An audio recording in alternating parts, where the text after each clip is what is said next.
Bonjour à tous, j'espère que vous vous portez bien. Alors, par cette vidéo, je veux parler des couples. Voilà. Comment former un bon couple. Alors, ici, nous avons un homme. Il est devant deux choix. Alors, il décide de parler et de s'engager avec celle-ci. Vous voyez automatiquement qu'ils ont la même taille. Ils ont la même taille. Alors, ils sont ensemble, ils marchent ensemble, ils parlent. Mais ils parlent, elle parle. Ils se fâchent, elle se fâche.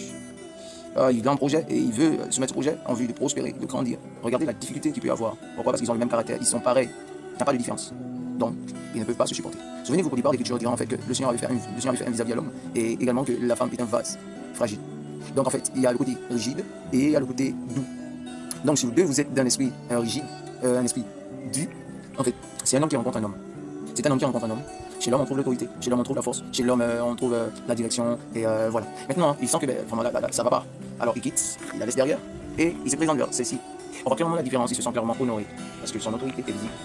Son autorité est visible. Et lorsqu'il veut croître, vous voyez que c'est un peu plus facile. Alors la position qu'il a n'est pas une position d'écrasement. Maintenant, elle a le caractère qui convient à son élévation. Elle a le caractère qui convient à sa croissance. Elle a le caractère qui convient à son développement et à son épanouissement.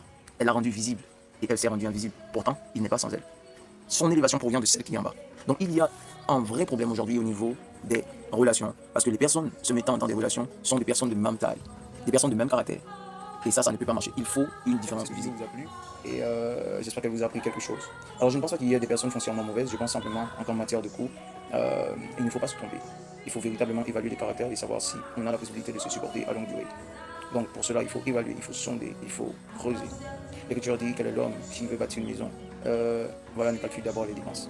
Et vous allez voir dans le livre de Matthieu et Luc, lorsqu'on vous parlera en fait de bâtir sa maison, on parlera de creuser. Certains ont posé sur le sable, c'est-à-dire sur les apparences, sur ce qui est apparentiel, on ne sait pas ce qu'on fait. Mais d'autres ont pris le temps à creuser. Donc vous allez voir en fait dans cette parabole que l'homme a creusé, il a creusé, il a creusé, et ensuite il a posé le fondement. Vous ne pouvez pas poser le fondement d'une relation avant d'avoir creusé le caractère de l'autre. C'est très important.